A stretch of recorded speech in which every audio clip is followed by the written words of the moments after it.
Hi everyone, let's create this grid.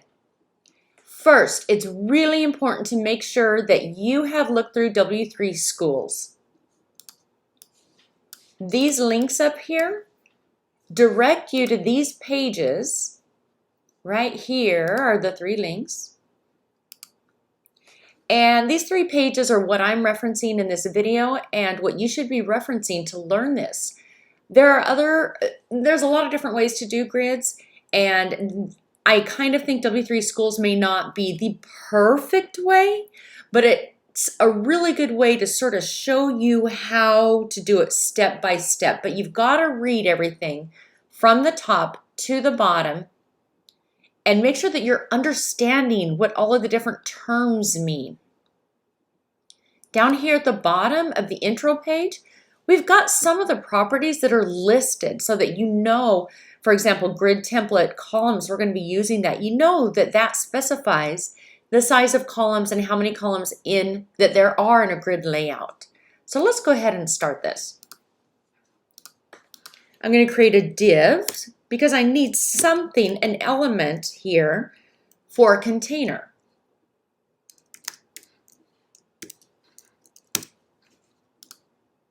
I'm going to give it a name.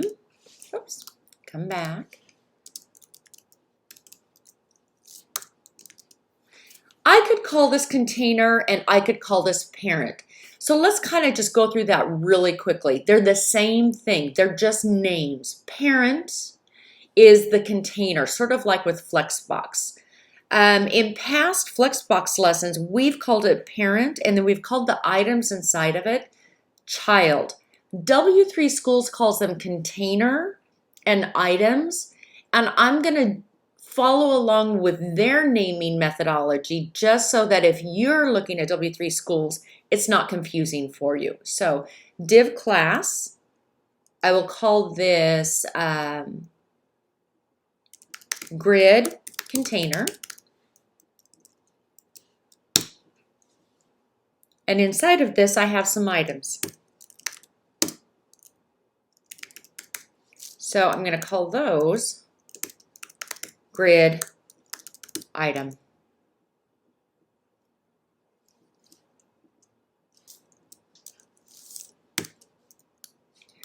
How many items do I have here? I've got 12.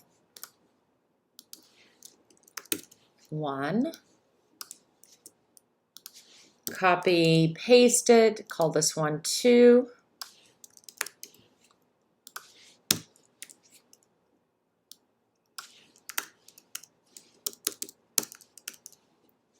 Tree or 3, and 4.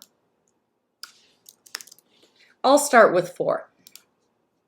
These all use the same class, grid item, because they are the exact same. They're not different, so we're going to go ahead and use something called auto when we're doing CSS to just automatically give it a width.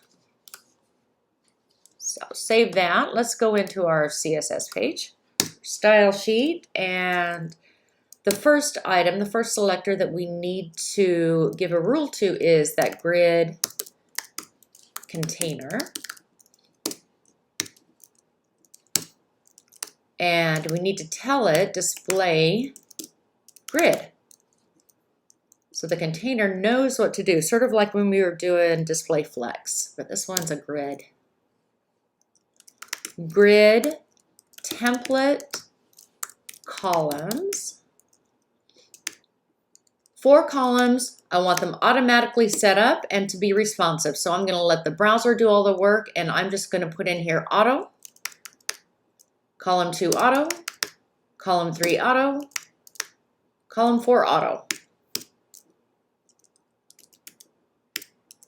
Background color, give it a color so that we can see what's going on.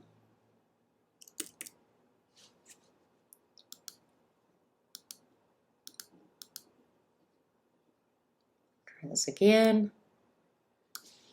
Okay.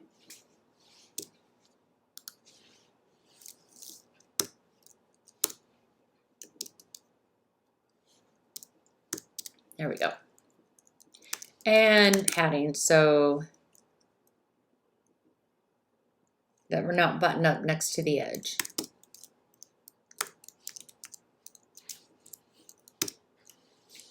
If I save this,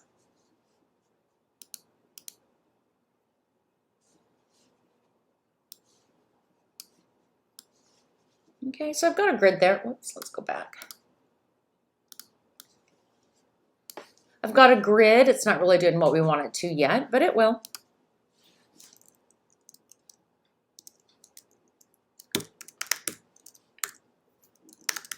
Remember those items that we have in here?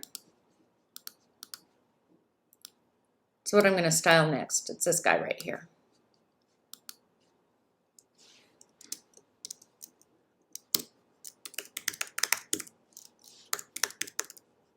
Background color.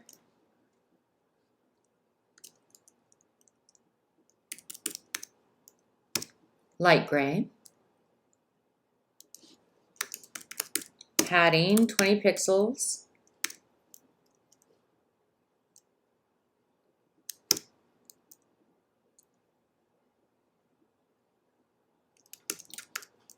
Text align center, because I want the text in here to be centered within each of the columns. Okay, save that. There we go. Let's do a little more work. First, this has one row and we need 3 rows. So I'm going to just duplicate this whole area. Save that. Okay, there we go. Now I can come down here and rename these for 5, 6, 7, 8, 9, 10, 11, and 12. Couple of things I can do to separate these individual items out from each other. I can use a grid gap or I can use margins. I want to get used to using grid gap though, so let's go ahead and do that. So up here in the grid container, I'm going to go grid gap 20 pixels. Save that, and I've got a gap between each of those. If I want to give this a height, I could, oh, look at that. They actually should have a height. I missed a colon in my padding here, and that's why I didn't have any space around them. So there we go. That's better. Bye, everyone.